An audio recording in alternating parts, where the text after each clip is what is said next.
Jurnal PhD Student Traveler bulan ke-8. Wah, sudah 8 bulan ternyata. Alhamdulillah. Ini tanggal 30 Juni. Maaf nih suaranya agak-agak bintang. Jadi seminggu 2 minggu terakhir ini emang agak hardcore sampai jatuh sakit. Jadi kemarin saya kena radang, biasa penyakit kalau capek ya tumbang aja gitu, jadi kepala pusing, badan juga nggak enak, terus hidung tuh flu berat, terus kayak bener-bener mampet gitu loh hidung, jadi bener-bener nggak bisa nafas dari hidung gitu loh. Dan ini alhamdulillah sih udah dari ke dokter tuh ini udah H+6, udah dikasih obat, lumayan sih, lumayan membaik meski masih kayak agak-agak bindeng dikit ya, tapi ya udahlah nggak apa-apa gitu ya. Oke, jadi untuk jurnal kali ini, background-nya tentu, menarik ya, background-nya saya sengaja bikin background baru. Jadi ternyata Zoom ini tuh seru banget ya untuk diotak-atik gitu loh. Sebenarnya saya bukan tipe yang orang suka ngotak-ngatik, tetek bengek lah gitu, kayak misalnya, handphone gitu kan, kan kadang itu suka ganti background, apalah, ngedit-ngedit apa segala macam, font segala macam. Sebenarnya saya tuh tipe yang males ngotak-ngatik gitu, tapi sejak suka sama BTS sekarang wallpaper handphone jadi BTS. Tapi kalau untuk yang original ibaratnya si home screen ya, home screen-nya tetap pakai yang udah dari HP-nya gitu. Terus tuh iya teman saya tuh kayak ngasih tahu kalau Zoom itu iya banyak filter baru dan intinya kita bisa gonta-ganti gitu loh. Dan mungkin di sini kalau ada yang nonton PhD jurnal saya dan mungkin nggak gitu tahu gitu ya. Sebenarnya saya pengen ngasih info juga karena saya kemarin ngobrol sama temen lab sama sensei sama profesor saya. Kalau di Zoom ini kita bisa nggak cuma ngeganti background iya background Zoom, tapi kita juga bisa masang apa yang ada di muka gitu. Kita coba ya. Jadi tuh kalau teman-teman lihat nih saya kan kayak pakai lipstik ya, warnanya apa sih ini kayak warna mmm, oranye muda kali ya dicampur pink. Ini sebenarnya efek dari si Zoom. Jadi saya nggak pakai lipstik. Kita lihat ya. Jadi sebenarnya cukup ke yang panah di yang bagian video ya, stop video itu, pilih video setting. Nah, di video setting ini kan ada background and filters ya. Mungkin ya kali aja udah pada tahu ya, cuma saya tuh baru ngotak-ngatik sekarang gitu sebenarnya, sempet temen udah ngasih tahu gitu. Jadi, kalau mau ganti lipstik terus kita juga bisa ganti alis segala macem, itu ke video filters, terus itu ada di kanan bawah ada studio effects, pokoknya ada tombol studio effects diklik, di situ ada list kayak eyebrows, mustache, terus lip color, terus ada opacity-nya. Jadi ini saya coba ganti lipstik ya. Kita lihat 1, 2, 3. Lipstiknya berubah kan? Ini pink, terus ini ungu. Ungu tapi kok kayak kalau mama saya bilangnya kayak habis makan ular. Tuh ini krem muda gitu. Ya Allah ini ya Allah kayak ini merah jambu ya, merah apa sih? Kalau ini merah-merah Taylor Swift ini bisa diganti juga loh ternyata, coba biru. Kalau biru, wih, kok serem banget ya? Biru, ijo. Ya Allah, ijo serem banget. Ya Allah, oh enggak ini mah. Sama kayak warna kerudung. Tapi yang kuning kurang smooth ya. Ya, udah ganti. Udah, op. Dah, nanti kita balik ke warna ini aja. Oke. Terus ini bisa ganti kumis. Jadi, kalau cewek memang aneh sih, tapi kalau buat cowok kayak nambah-nambah kumis seru juga. Saya tuh waktu kuliah dijulukinnya kumis air karena bagian area kumis tuh sering keringetan gitu, jadi sering dijulukin kumis air. Ini lagi kumis air. Eyebrow juga bisa diganti. Ini eyebrow. Coba kalau lebay ya. Coba yang ini yang tipis. Enggak gitu. Enggak lah eyebrow. I'm proud with my own eyebrow. So, ya. Yeah. Jadi, iya si Zoom ini tuh andai kayak misalnya lipstick sih ya sebenarnya ya. Kalau yang biasa pakai lipstick terus kemudian harus meeting dan nggak keburu lipstikan, pakai aja nih si lip color-nya Studio Effect-nya Zoom gitu. Bagus kan? Ya, jadi ini enaknya warna apa ya? Oke, ini aja deh. Iya, jadi itu salah satu tips yang entah penting atau enggak ya, buat kamu-kamu yang suka nge-zoom, terus ini bisa ganti juga kayak semacam ini apa, video filter gitu. Kayak ini nih bisa diganti. Yeay, ini lucu banget ya. Terus apa lagi? Wih, cuma saya pakai kacamata jadi kurang asik kalau dilepas bagus ya. Wih. Hmm, hmm. Kacamata lagi. Apa ini? Zoom. Oh ini horor banget ya. Ya ampun, ada masker COVID friendly. Oke, kita ya Allah.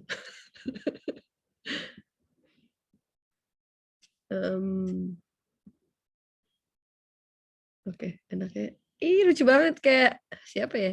Kayak Selena Gomez. Horor banget. Voila. Lucu banget sih. Oke, oke. Jadi untuk jurnal ini kita pakai toga aja ya.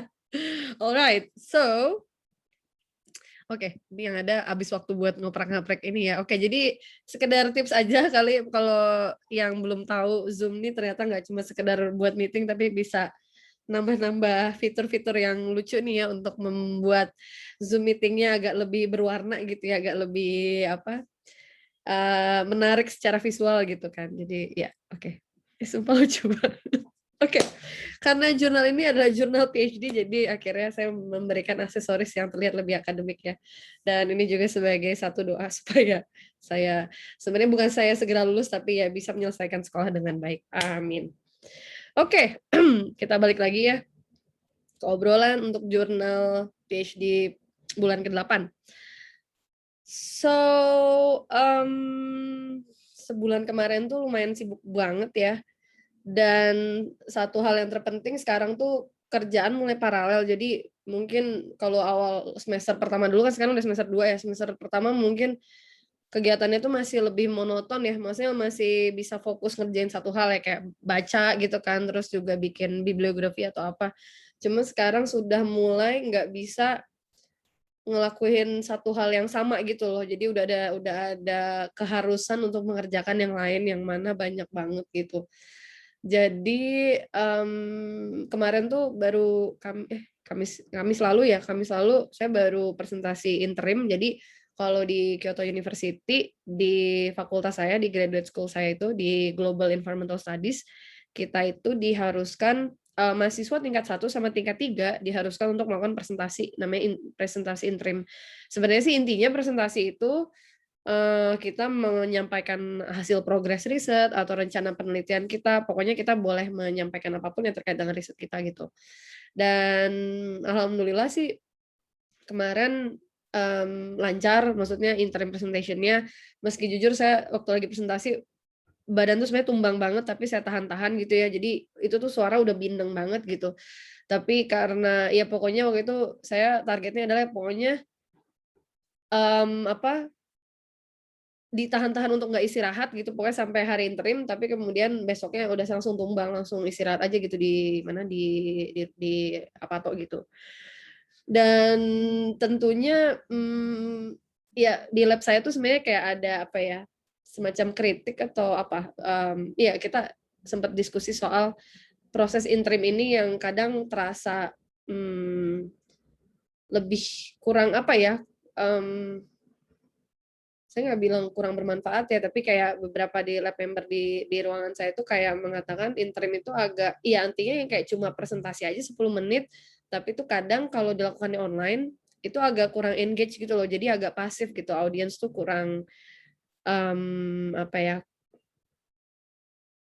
nggak berpartisipasi untuk bertanya terkait riset kita gitu loh. Dan karena mungkin, graduate school saya itu kan bener-bener jurusannya tuh luas banget ya, bener multidisiplin, jadi ya memang konsekuensinya adalah ya terutama untuk mahasiswa ya, mungkin kalau profesor atau ya sensei mungkin bisa aja silang, misalnya dia bidangnya apa, tapi ngeliat mahasiswa prestasi apa, dia bisa bisa ngasih masukan gitu kan. Tapi kan kalau untuk mahasiswa kayak saya yang dengan keterbatasan ilmu yang nggak bisa, ibaratnya ya nggak bisa ngomenin riset orang tentang apa, misalnya ekonomi atau apa gitu. Jadi ya ya mungkin ada resiko untuk tidak terlalu aktif gitu, tapi ikut ngedengerin gitu. Nah, jadi sebenarnya sensei saya sempat mengkritik kayak, iya, sesi itu tuh agak kurang untuk mendapatkan input, masukan, terlalu luas gitu loh, audiensnya. Jadi lebih baik itu dilakukan untuk di internal di lab gitu loh, itu pendapat sensei saya gitu. Tapi overall, persiapan untuk apa namanya, persiapan untuk presentasinya itu sebenarnya cukup, worth gitu loh, cukup, bermanfaat banget buat mahasiswa PhD gitu loh. Jadi buat saya sendiri,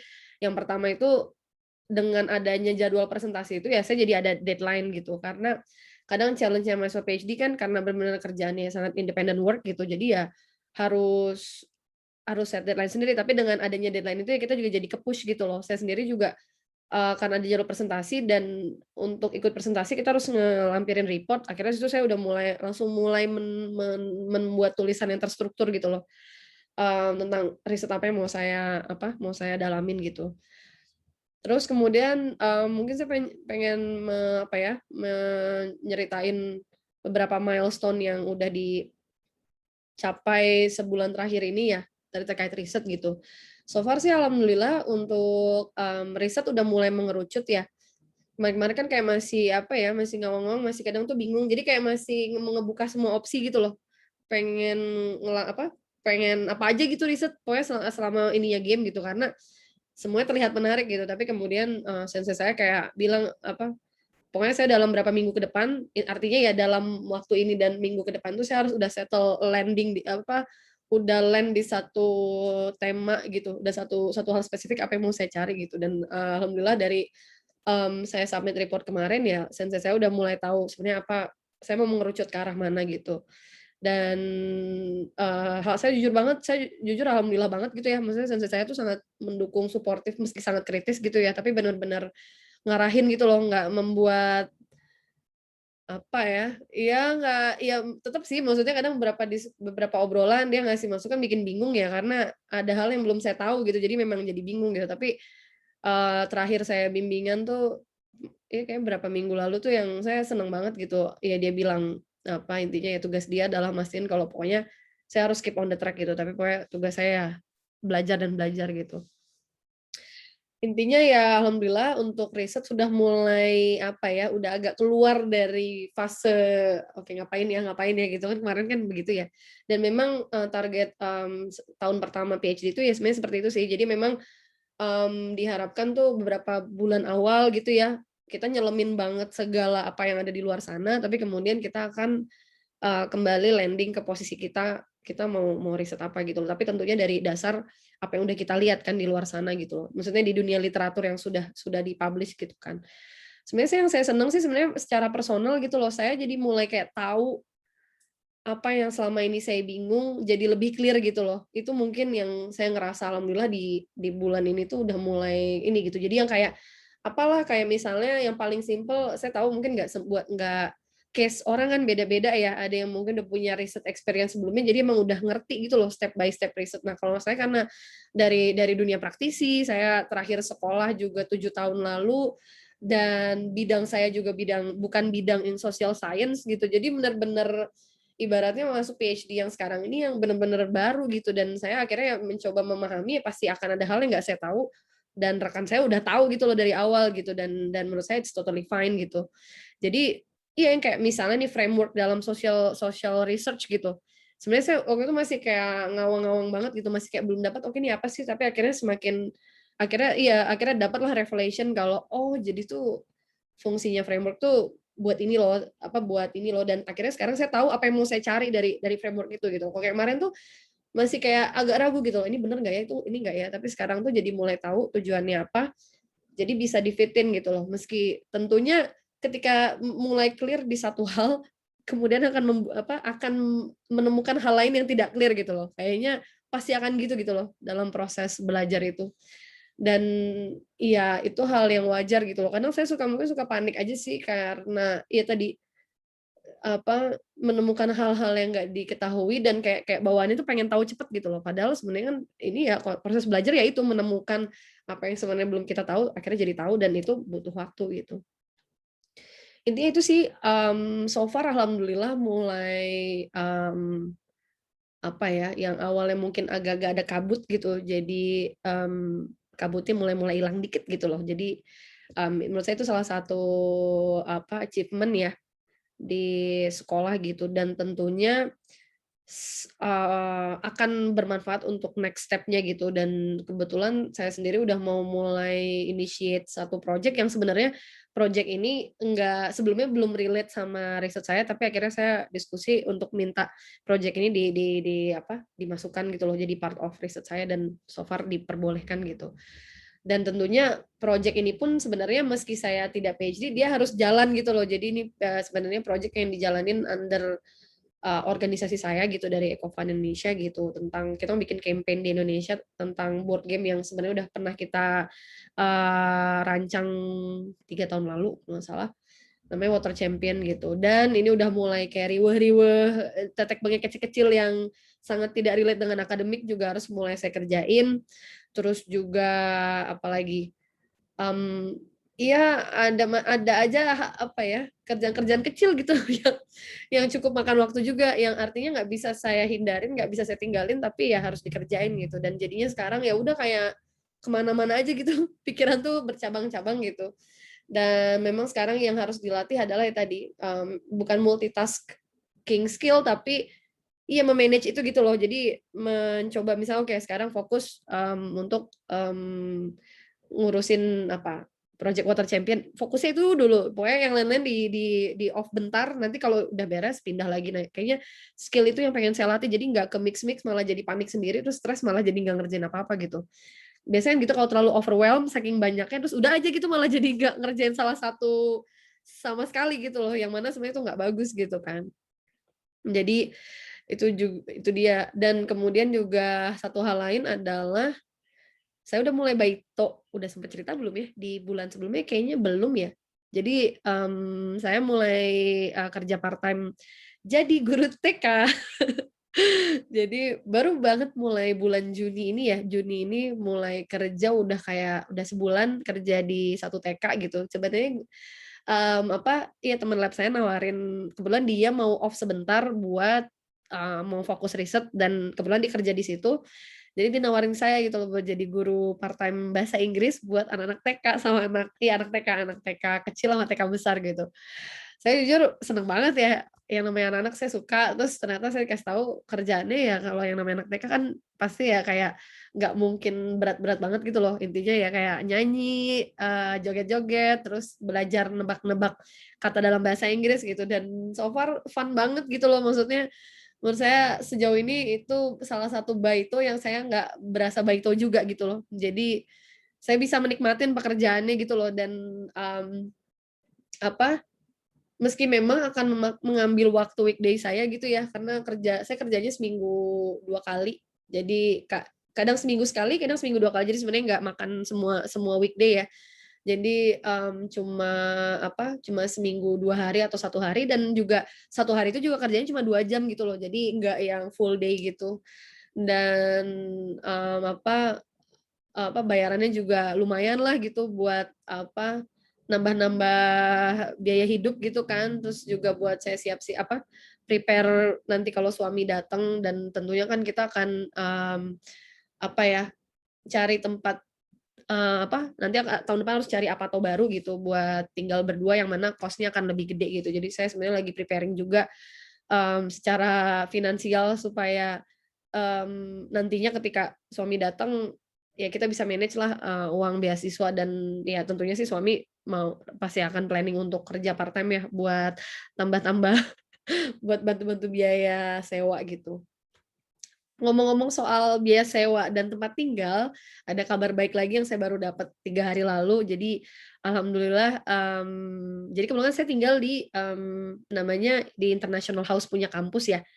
Jadi, biasanya kalau mahasiswa-mahasiswa yang pertama kali ke Jepang, kita dapat jatah untuk tinggal di apartemen apartemen kampus yang mana harganya tuh murah banget gitu dan dengan, fasilitas yang lengkap dan juga kualitas, bangunan dan pokoknya kamarnya bagus gitu loh ketimbang kalau kita nyewa di swasta gitu loh di tempat lain. Jadi, biasanya international housing itu diberikan, untuk mahasiswa untuk 1 semester atau 2 semester pertama.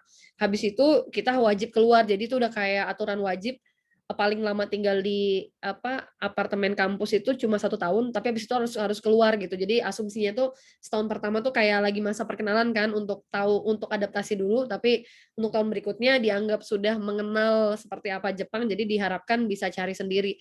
Tapi tentunya harga sewa pato di luar tuh kan jauh lebih mahal dengan kualitas yang mungkin akan lebih rendah dari, apartemen kampus gitu.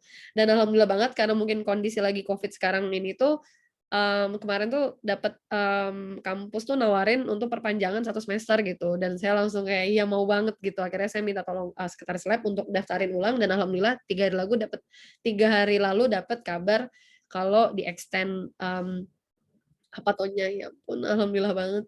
Jadi kemarin tuh saya sempat emang ke kantor asramanya itu di kampus, jadi kayak nanya apa mungkin saya meminta perpanjangan, saya nggak tahu kalau ada dapat penawaran resminya gitu kan. Sebenarnya banyak banget alasannya kan kenapa saya mau extend gitu. Jadi saya kan mau magang nanti semester depan 2 bulan di Nagoya, tapi berhubung nggak ada funding buat magang, jadi saya tuh harus ya tadi mungkin ke Nagoya nggak akan tinggal, tinggal 2 bulan full di sana, tapi mungkin akan kayak bolak-balik aja sih. Jadi dari Kyoto ke Nagoya, tapi tentunya kan short visit itu juga perlu cost segala macam dan akhirnya saya mikir, iya ada baiknya lah, bisa tinggal di sini dengan biaya yang cukup murah gitu kan, sambil saya nunggu suami. Yang kedua tuh pertimbangannya suami sih, karena suami belum nyampe sini juga. Sejujur pengennya tuh iya, maksudnya suami bisa datang ke sini, terus kita baru baru bisa mutusin gitu loh, maksudnya mau tinggal di mana, setelah keluar dari apartemen kampus gitu loh, daripada, ngatur semuanya sendiri gitu loh. Nggak tahu saya masih berpegang pada ini ya mudah-mudahan sih, ada titik cerah, tahun ini mudah-mudahan kali ya, meski saya nggak ya nggak tahu juga gitu loh, maksudnya kalau kapan bisa bisa bawa suami ke sini, tapi ya mudah-mudahanlah, segera didapat kabar baik.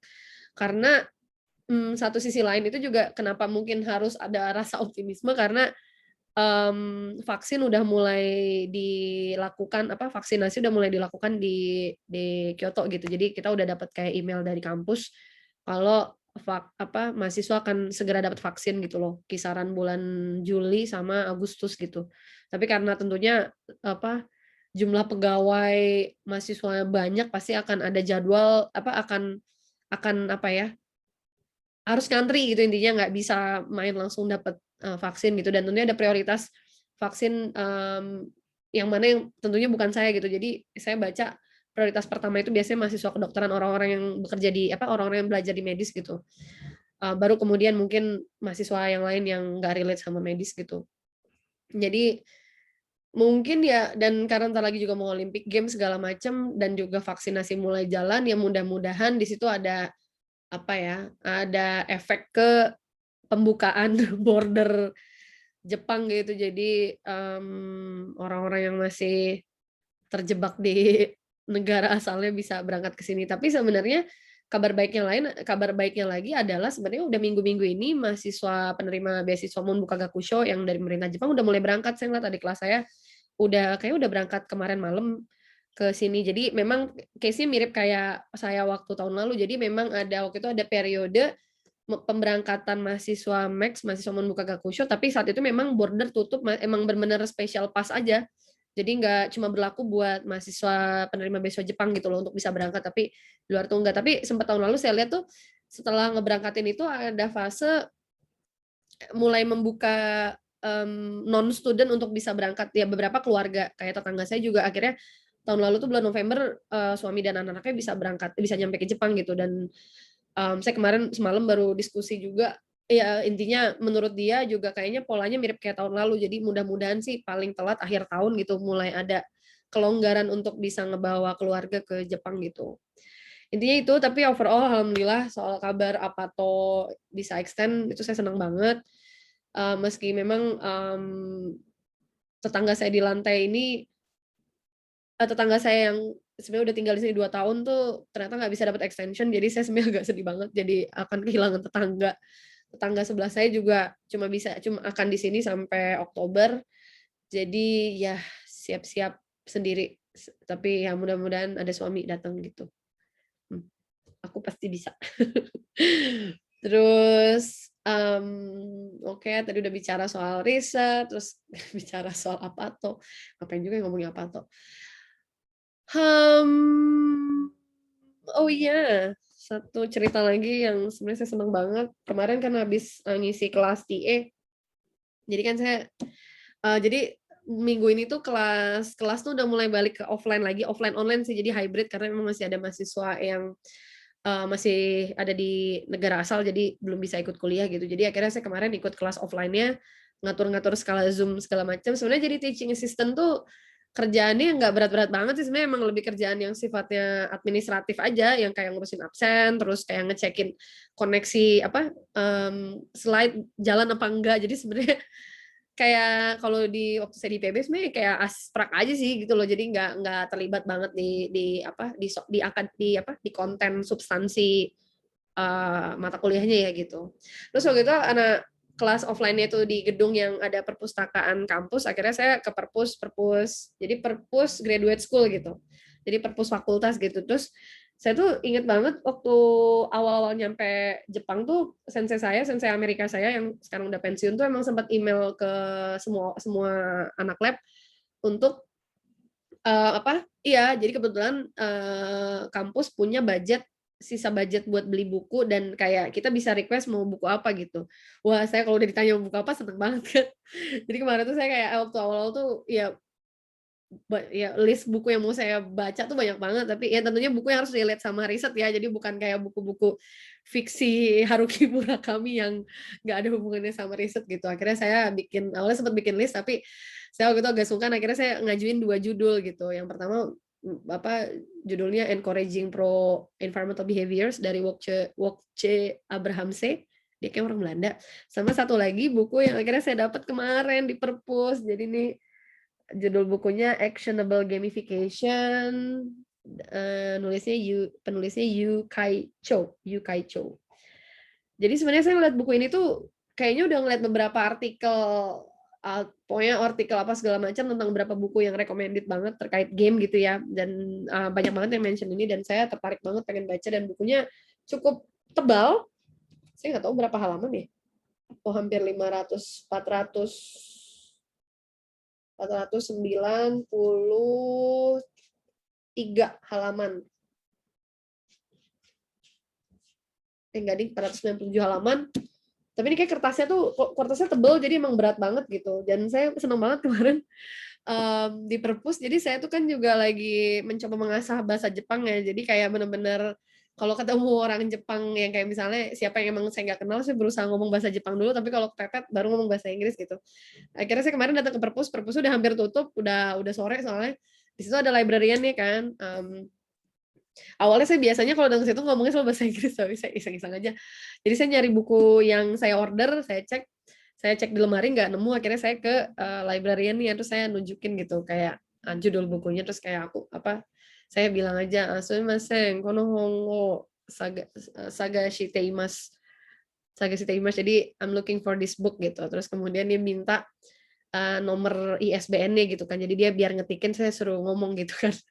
Terus karena udah keburu bahasa Jepang, akhirnya ya saya harus ngomong pakai bahasa Jepang gitu. Saya kan agak jarang juga kan. Akhirnya ya itu saya nyebutin angka dalam bahasa Jepang gitu. Jadi semua senang banget gitu. Jadi berapa 10-12 digit gitu ya ISBN. Ya saya ngomong pakai bahasa Jepang gitu. Jadi ya ichi nana go nana ichi ichi kayak gitu-gitu. Jadi kayak seneng banget gitu. Terus habis itu ya udah akhirnya librariannya bantu saya nyari buku yang saya cari dan ketemu, dan ya Allah seneng banget. Baru mulai baca, jadi buku ini kayaknya emang lebih membahas soal nggak limited to how to create game, tapi juga kayak ngasih perspektif tentang kenapa ya mengaplikasikan gamification dalam kehidupan kita gitu. Jadi nggak harus mentok di menciptakan game mau fisik mau digital gitu, tapi benar-benar lebih ke bagaimana kita nerapin gamification ini juga di dunia kerja kita, yang mana mungkin nggak relate sama game gitu loh. Jadi menurut saya menarik banget sih. Dan saya selalu seneng kalau buku-buku yang bagus itu bener-bener intronya tuh kadang anti mainstream gitu loh. Jadi kadang agak-agak provoking gitu ya. Jadi nggak terlalu terstruktur, nggak gitu formal gitu. Menurut saya apa ya, buku yang bagus ya, baik buku-buku yang bertujuan buat ngasih knowledge ya. Menurut saya sih, ya mungkin karena emang saya apa ya, tipe yang nggak suka yang formal-formal banget gitu. Jadi ya cocok gitu loh baca buku kayak gitu. Dan menurut saya buku ini asik banget sih. Tapi kayak terlalu dini untuk bilang bukunya bagus, asik, asik karena baru lihat, baru baca berapa halaman pertama. Nanti mungkin akan di-review kalau ini udah tamat ya. Aduh, terima kasih loh Kyodai, terutama sensei saya, senior sensei yang membolehkan saya untuk order buku. Tapi ini bukan milik saya, jadi buku ini milik kampus yang bisa saya pinjam gitu loh. Jadi saya berharap nanti akhir tahun nanti ada pengumuman lagi untuk request buku, saya akan dengan senang hati memberikan list buku gitu. Dan tentunya kan salah satu tujuan pribadi saya S3 itu ya itu sebenarnya saya pengen dapat kesempatan untuk baca lebih banyak gitu loh, yang sebenarnya kadang saya sulit dapat ketika saya menjalani hidup saya sebagai seorang pebisnis gitu loh. Meski sebenarnya dipikir-pikir S3, selama S3 pun juga cukup nggak seleluasa itu juga sih untuk bisa baca apa yang mau kita mau ya. Jadi kalau baca tuh pasti ya, tapi mau baca apa yang kita pengen juga nggak segampang itu. Kadang juga pasti ada guilty, bukan guilty feeling, jadi ada rasa-rasa apa ya, kayak mending ya kalau untuk tujuan riset ya mending baca jurnal dibanding baca-baca buku gitu kan. Tapi tentu buku juga sangat kepake untuk riset gitu. Jadi ya tentunya nggak sih, saya aja mungkin yang terlalu overthinking saat baca gitu. Dan ini buku yang lagi saya baca. Apalagi ya?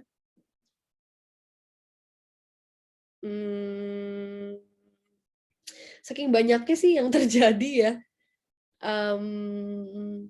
Jadi ya itu dia sih, karena sekarang tuh udah mulai schedule tuh bukan mulai ketat ya, mulai kelihatan gitu loh. Jadi ya memang waktu luang tuh bahkan kayak Sabtu Minggu juga kadang. Kalau kayak kemarin-kemarin ya saya kadang suka pakai buat ke lab gitu loh, saya biasanya bikin perjanjiannya gini, pokoknya Sabtu Minggu boleh 1 hari saya pakai buat belajar gitu ya, atau pokoknya mau di lab, mau ngerjain apa, tapi saya memastikan 1 hari weekend yang satu lagi itu untuk hari off gitu, mau off cuma buat di kamar kayak atau mau jalan-jalan keluar itu kayak, bebas gitu. Karena ya iya sih sekeras-kerasnya kita kerja atau belajar gitu ya, saya percaya banget penting banget saya emang mengambil 1 hari off gitu. Tapi sebenarnya di hari ini saya agak mutusin untuk agak lebih off karena benar-benar saya belum dapat proper break time gitu loh. Jadi dari saya hari sakit kemarin itu saya kayaknya benar-benar belum pernah sih dapat setengah hari buat istirahat, tapi habis itu lanjut kerja lagi gitu. Akhirnya saya mikir hari ini mungkin iya agak lebih slow down sementara gitu. Takutnya ya malah balik lagi sakit. Udah gitu kayak sekarang juga mau lagi PMS, mau bentar lagi mau dapet juga. Jadi kayaknya aduh abis ini juga bakal lemes segala macam lah gitu. Intinya ya jangan memaksakan juga sih. Kadang saya suka maksain juga gitu. Kadang kayak dipikir-pikir iya terlalu keras juga buat apa gitu ya. Maksudnya ya hidup-hidup kita gitu. Kalau mikirnya egois gitu ya, maksudnya kan ini hidup-hidup kita yang bisa ngatur sendiri gitu loh maksudnya. Meski ya semua kita ada tanggung jawab, ada kewajiban, tapi tetap jangan di-force juga sih gitu. Ya, oh ya satu hal yang juga saya pengen banget ceritain, saya baru beberapa hari lalu tuh udah kedatangan tamu. Tamunya itu orang Jepang, jadi dia itu teman saya yang saya temuin 10 tahun lalu di satu conference di Cina tahun 2011. Dan dia orang Jepang dan kita baru ketemu lagi kemarin di Kyoto. Saya jujur kayak kayak setengah nggak percaya juga bisa ketemu dia, namanya Satomi. Jadi dia teman main saya jadi tuh waktu di 10 tahun lalu tuh saya pernah ikut conference namanya Tri University. Jadi mungkin buat anak IPB kayaknya familiar ya sama conference ini. Jadi ini conference kayak semacam konsorsium dari 4 negara, salah satunya IPB, Cina di Jiangsu, Thailand saya lupa nama uninya apa, sama Jepang dari NIE.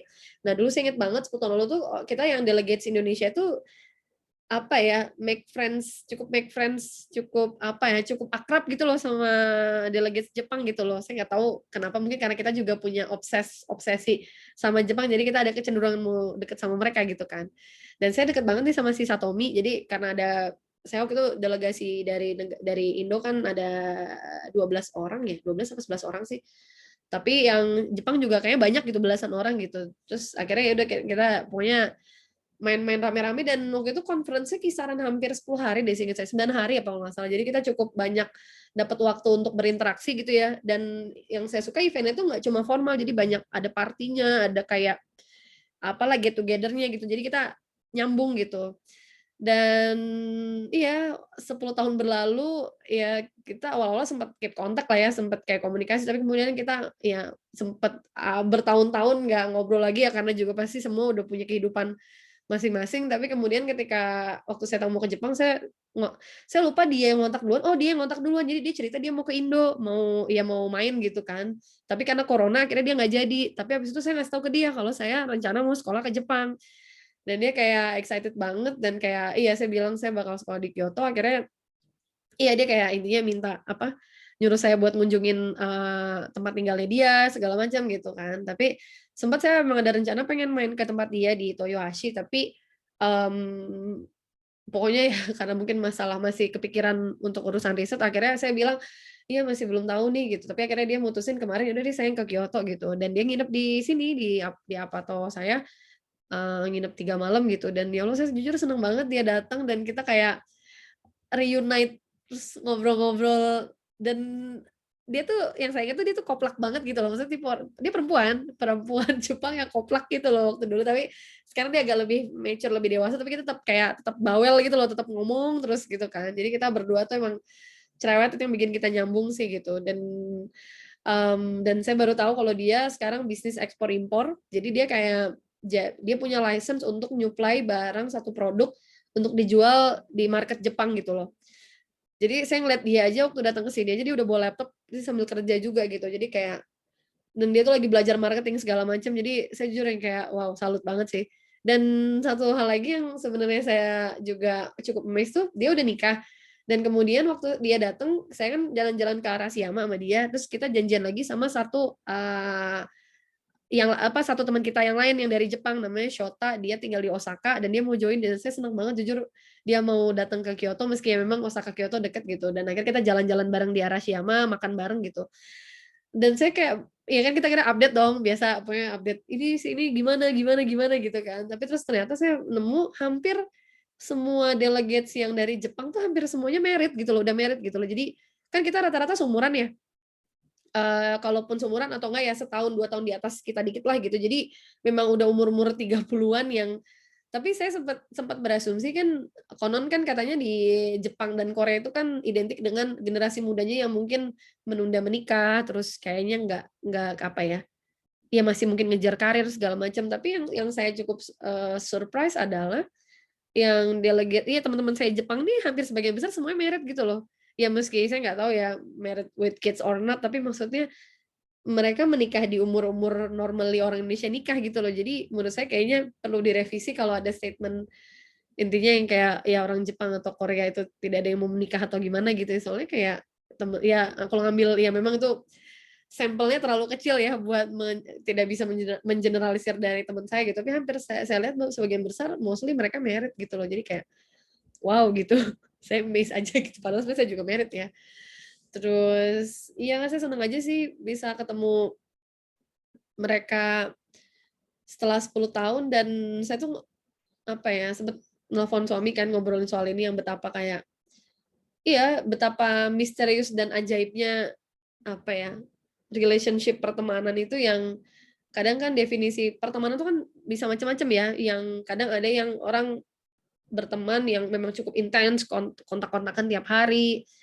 Ada juga yang mungkin cuma seminggu sekali, ada yang 3 bulan sekali, bahkan ada yang nggak pernah ngobrol. Saya nggak pernah keep in touch 2 tahun, tapi sekalinya ketemu tuh akrab, balik akrab banget gitu. Dan saya tuh kalau dari apa ya, experience saya punya circle pertemanan gitu ya, memang macam-macam modelnya gitu loh. Ada yang memang cukup aktif, ada yang memang agak-agak jarang, tapi itu tidak tidak bisa menjadi tolak ukur gitu loh, kualitas pertemanan atau, apa ya, intinya saya tuh ngerasa kayaknya satu hal yang membuat kita terikat ya atau ya artinya kita apa ya,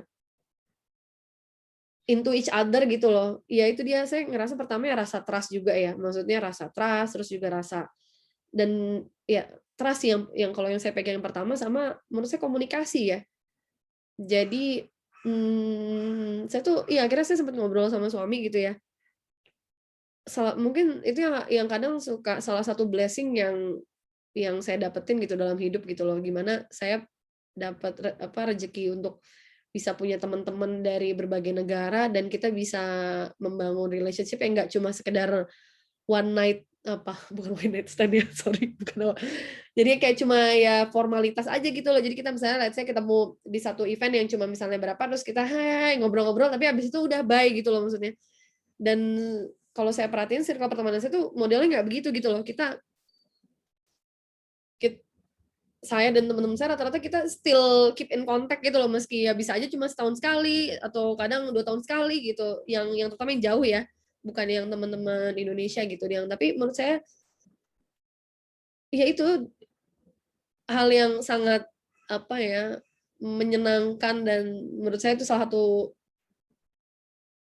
blessing gitu loh, maksudnya saya bisa dapat kesempatan untuk berteman dengan, banyak orang dengan cara yang berbeda-beda gitu loh. Dan,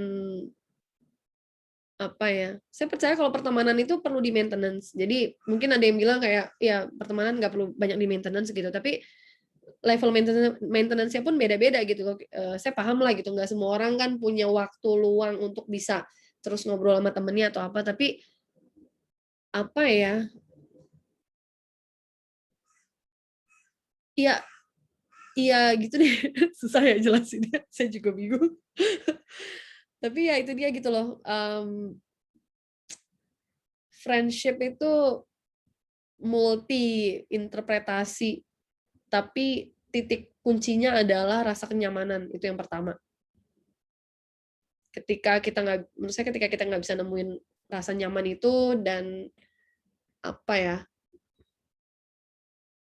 iya pokoknya saya ngerasa itu kayak ada kata hati gitu loh, maksudnya yang namanya pertemanan gitu.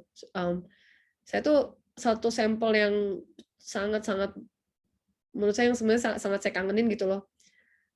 Bagaimana circle saya iya, pertemanan yang saya bangun waktu di Jerman gitu loh. Menurut saya itu salah satu one of the best relationship I've ever had gitu. Selain saya sama suami saya ya, maksudnya suami saya kebetulan juga sekolah di Jerman gitu. Mmm, apa ya, di situ saya benar-benar ngerasa banget, apa ya, pertemanan, friendship tuh beda-beda tipis sama keluarga gitu. Yang mana itu mungkin nggak bisa didapatkan dalam sekejap gitu, dan menurut saya itu salah satu keberkahan banget gitu, dan kadang-kadang saya kangen banget gitu loh, maksudnya berada di circle iya, orang-orang yang melihat saya tuh tulus gitu loh, maksudnya yang bukan melihat saya tulus, yang melihat saya tuh sebagai orang yang, apa ya, iya melihat saya ya di sana ada dan kemudian juga saya diperhatikan banget gitu sama dulu kebanyakan ya beberapa kakak kelas saya ya, yang seumuran saya mungkin ada beberapa tapi rata-rata kakak kelas atau bahkan udah senior yang udah atas gitu dan,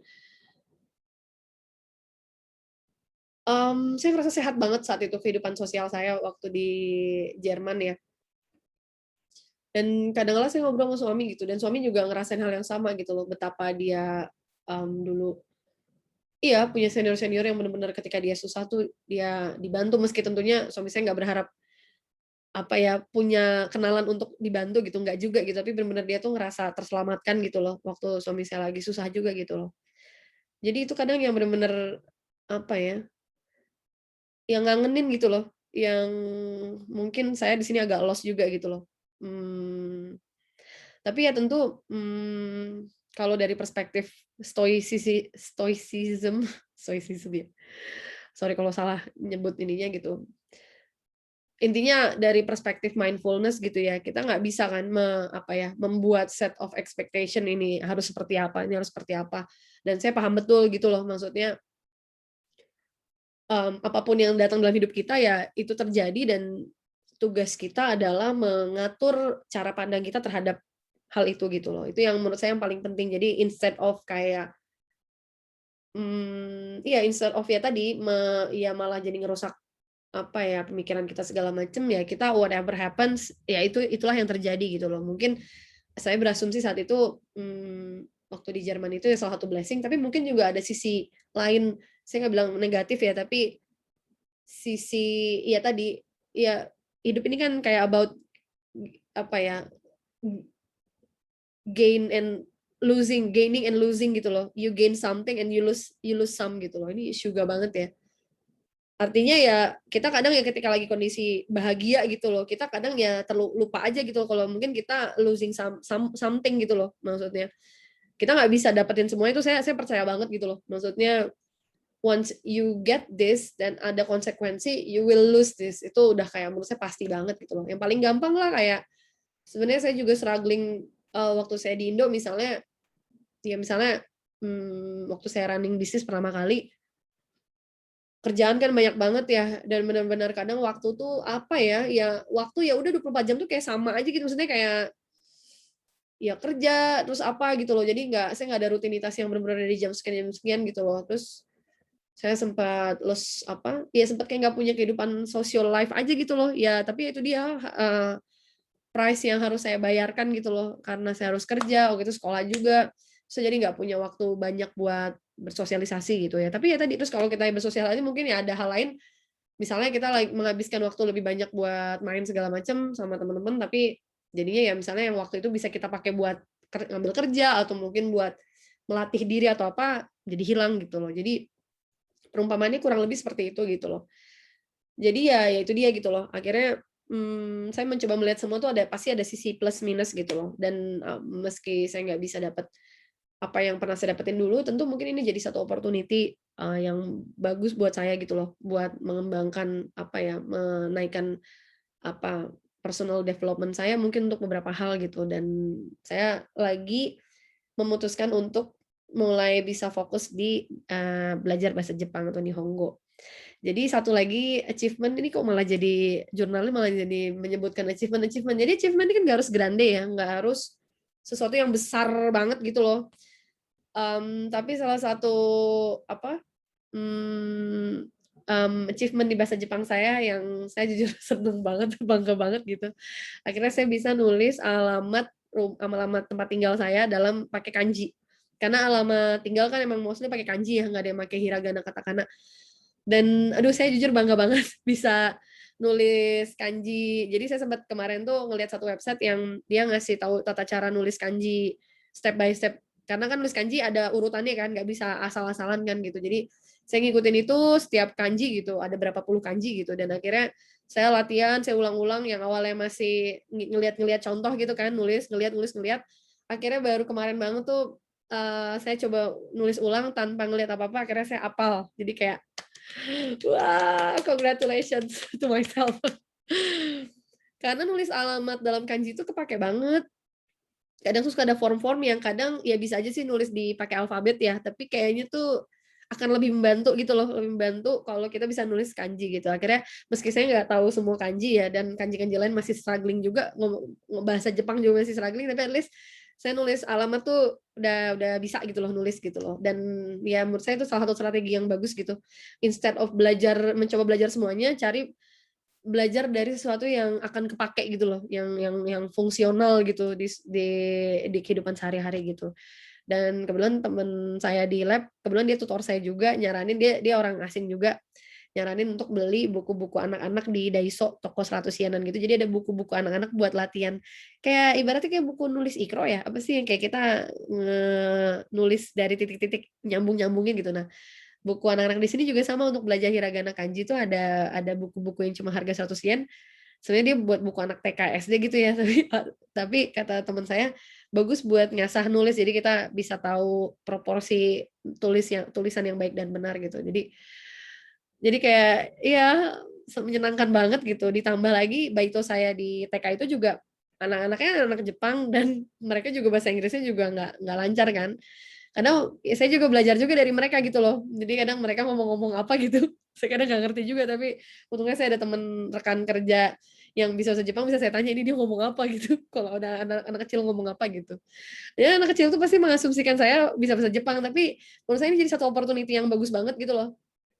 Saya dapat enabling environment buat ngomong bahasa Jepang dan saya nggak mau nyanyain gitu loh. Jadi nggak mau terjebak di zona nyaman, udahlah Inggris aja gitu loh. Jadi saya pengen maksain gitu loh, mau apapun hanya hanya cuma sekedar jadi tahu satu kata baru atau satu kata kerja baru, menurut saya itu salah satu progres gitu loh. Jadi saya juga nggak mau terlalu ambisius tiba-tiba langsung castis, tapi at least kayak ada kata-kata baru yang saya acquire gitu loh setiap harinya gitu loh, yang menurut saya itu penting banget dalam dalam belajar bahasa gitu.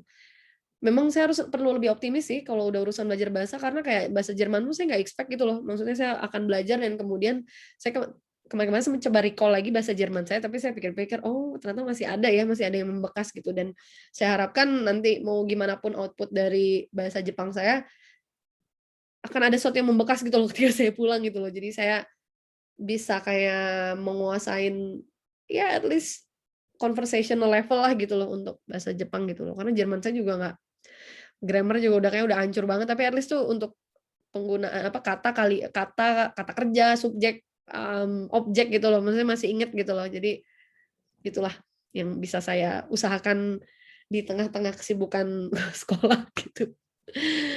Oke, karena kayaknya udah panjang banget nih ngobrol-ngobrol karena saking banyak yang diceritain dengan background properti yang bagus, jadi bawaannya tuh pengen pengen keep ngomong gitu kan.